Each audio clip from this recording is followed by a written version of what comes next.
jelly baby. That's that thick. That's that real shit. That's that keep going. That's that never stop. Baby, that's that thick. Hey. Okay. Although sobriety is underrated, and I know many of you guys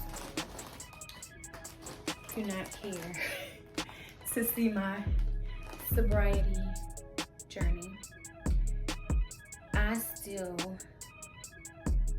am going to share, number one. But number two, I feel like many of you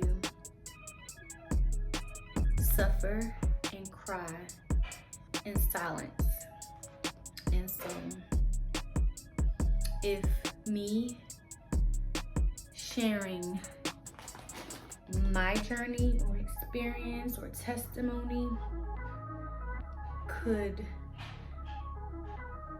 potentially help someone else in any way, then I'm cool with that. If you're anything like I was when I was a drunk girl. First, I just want to say, TikTok pretty baby. You can get it back, don't you waste it. first I want to say that. But no, all jokes to the side, I was a very drunk, obnoxious, stinky girl. And it went on for years. Yes, it did. I had literally made myself believe that I couldn't stop drinking. And I couldn't. I went many a days without even caring for myself. Many a days without brushing my teeth, washing my butt, cleaning my home. Which is so unlike me, because if you know me, which many people really don't, but even if you just know me, like basic, I would say all my life I've been clean and hygiene has always been a priority. But when I'm a drunk girl, it's a different story. But however, I still had a drink, which I look back like, I don't regret it, because I feel like I don't regret anything in my past, because I feel like, number one, it builds character. Number two, everything happens for a reason, and I trust it, whether it's good or bad. So somebody said to me, we attract what we want and we need in our lives. And I like that better, a lot more better than we attract who we are. Because imagine you telling that to somebody who's not so strong in the mind, and they attract rapists or robbers or just people who are not them or not a reflection of them, and then they start to believe it. Or some weird, I don't know, like, I feel like we all need to think for ourselves. However, I do feel like some people just, I don't know, capable of thinking for themselves. And at that point, they should have someone around to sort of like, I don't know, dictate or like help them out or something. Someone that they can trust. What's the day? Friday, May 26th, 3:36. Wow. And I'm like 365 days plus no alcohol. So on the 22nd, I'm trying to find my calendar and speak at the same time. On the 22nd of this month, I reached my 1 year, my 365. So 365, 66, 67, 68, 69. So today is 369 days for me without any alcohol. And I really do feel amazing. Number one, I can breathe again, literally out of both of my nostrils. So I don't know if Beyonce experienced what I experienced before, but when she say, I can breathe again, yeah, I feel that. It's like she was singing for me again.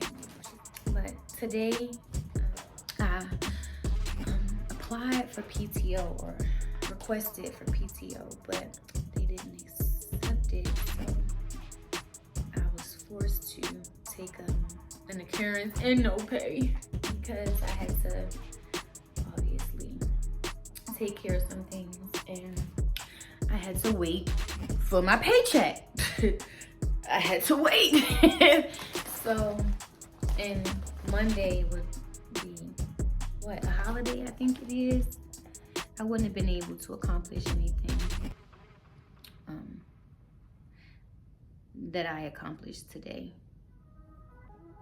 that I wanted to accomplish. So I was forced to take my first appearance and no pay, which I need all the money that I can get, okay? All right? Okay. I'll be back. Okay, I'm back.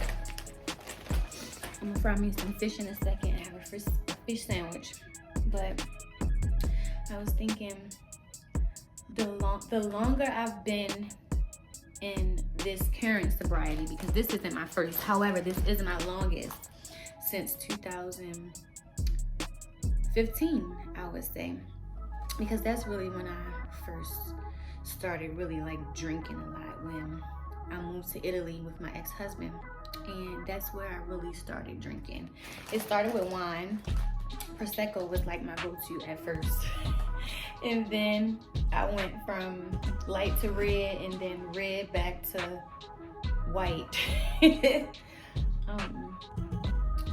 But I don't know, I just be reflecting like the first time I've ever had a drink. It was at age 16. I was living in Georgia with my mother and my sister. And it was like my 16th birthday. My mother supplied the alcohol, yes.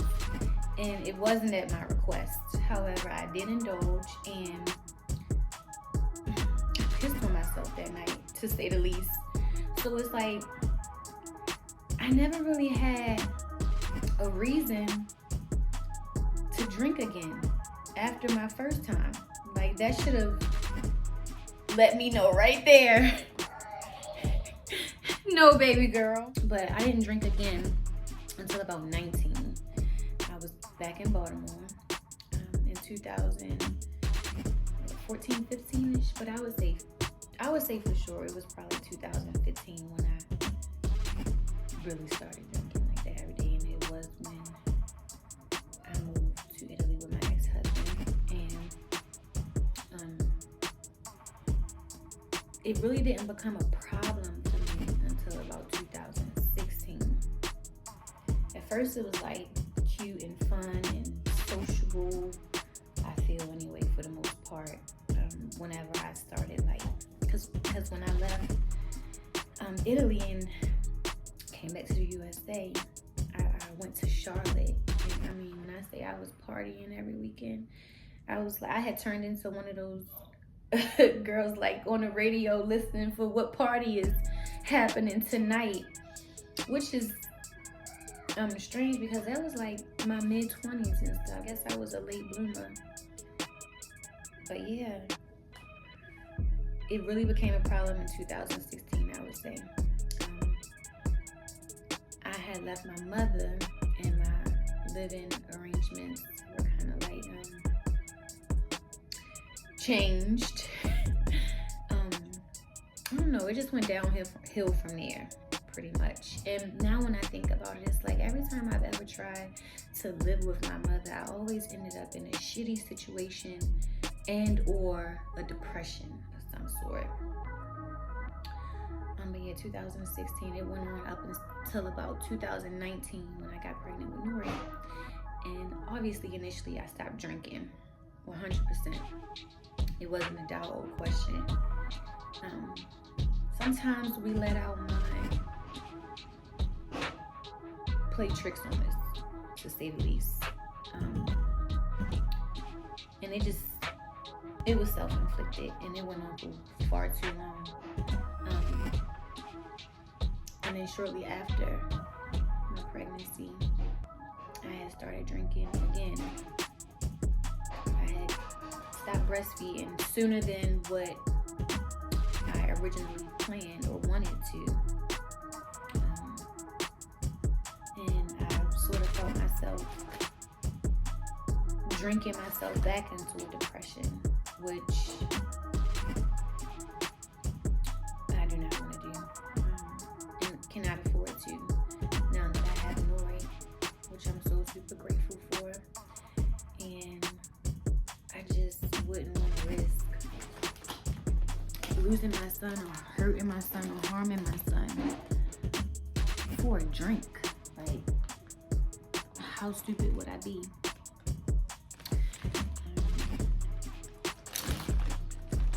I don't know. I just feel like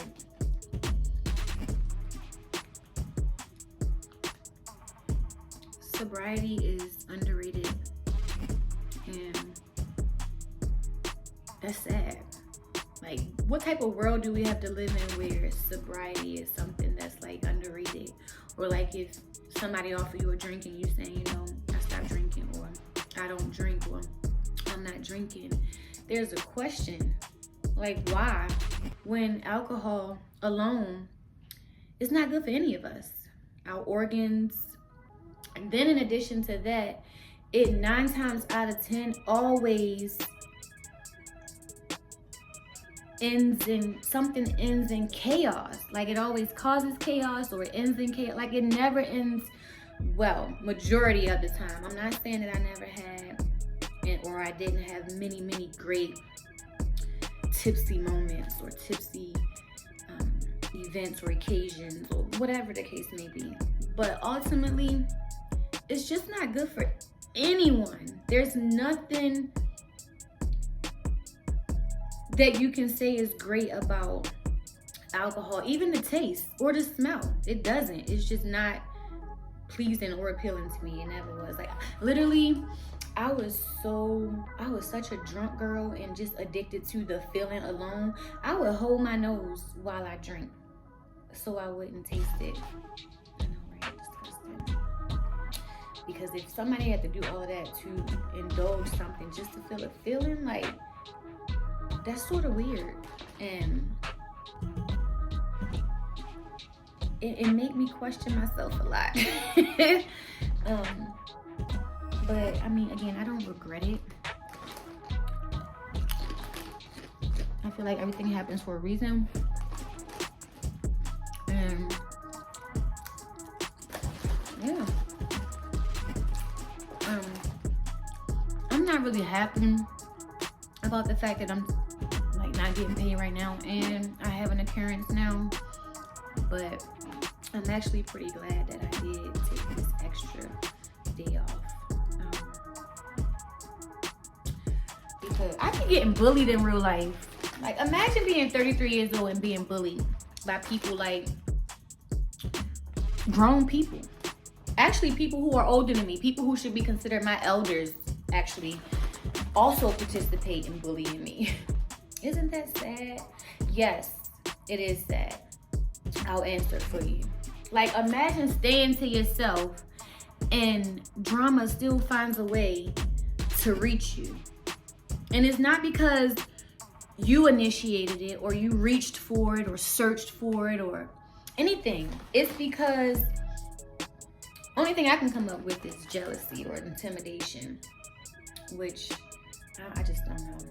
Like, I've never been a hater, so I can't really understand or relate. But like, I literally don't bother nobody.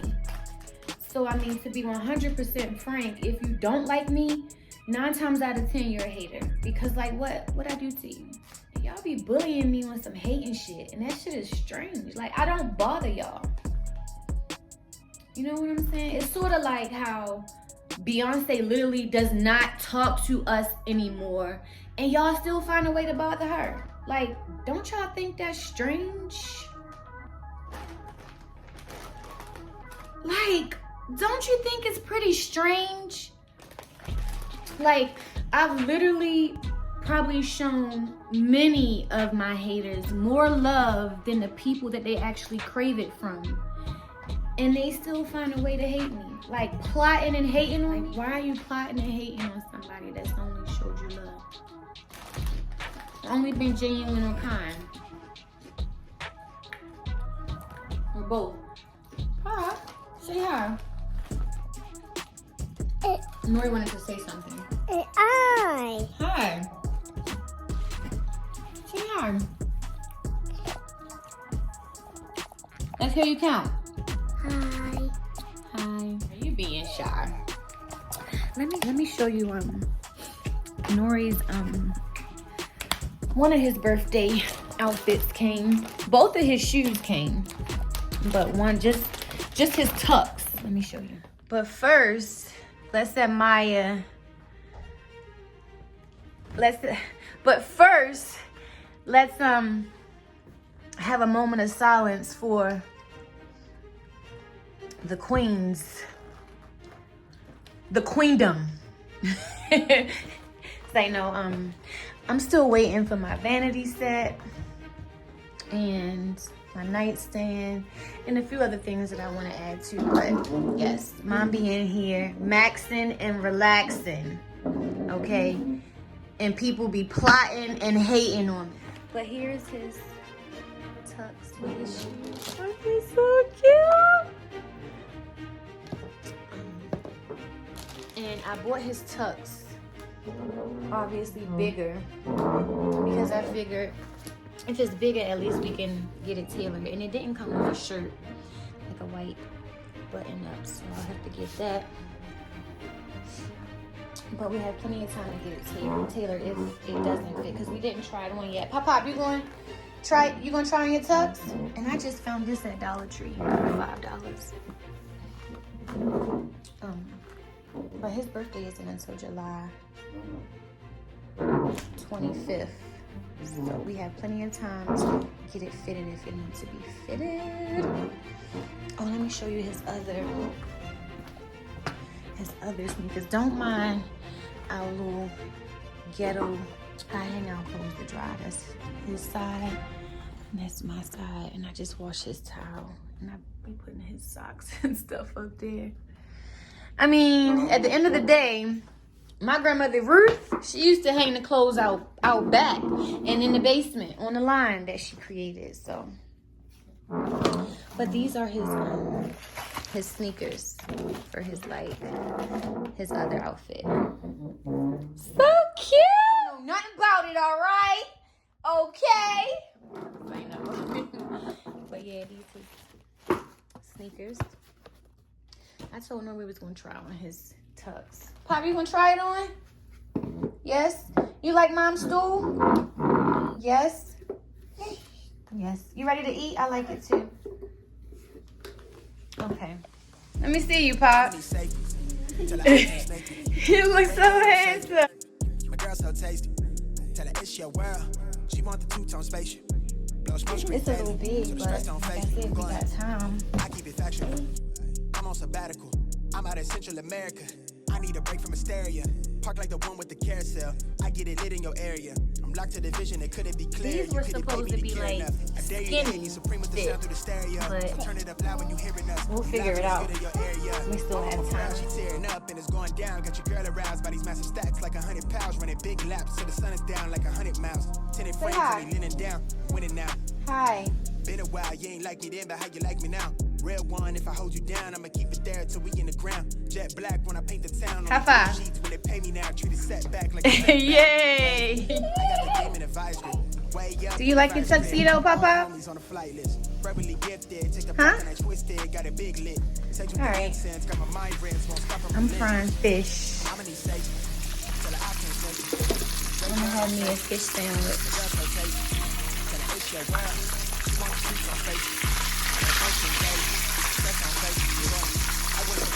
With some lettuce and some tomatoes and some, I'm gonna put mayo.